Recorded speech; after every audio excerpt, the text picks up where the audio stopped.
tunaendelea vizuri, na mimi nashukuru factories hapa Nyeri Town na Tetu tumepata bei nzuri, na tutaendelea na tunapambana kwa mambo ya ile madeni.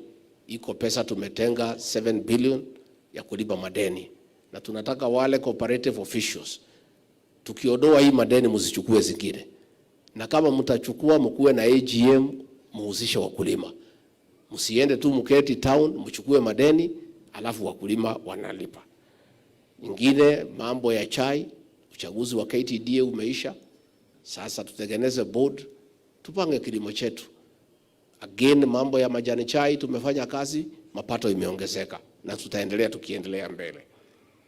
Kwa mambo ya usalama tunaendelea vizuri katika Kenya, katika eneo hili. But County Commissioner, I have a concern the people of this county has raised with me. What is happening in Karatina is not acceptable. Hatuwezi kubali. Every week iko wakora hapo wanasumbua wanafanya biashara. Polisi wanakuja, mnawafukuza, mnaishia hapo, mnarudi next week, mnafanya hivyo. These characters are known. Hiyo watu wakamatwa wapelekwe kotini. But we cannot accept a situation where criminals wanasumbua watu ya Karatina, and the people who are organizing these things are known. The people who are doing it are known. So Bwana County Commissioner and your team, please put your best foot forward. Bring to an end that nonsense in Karatina.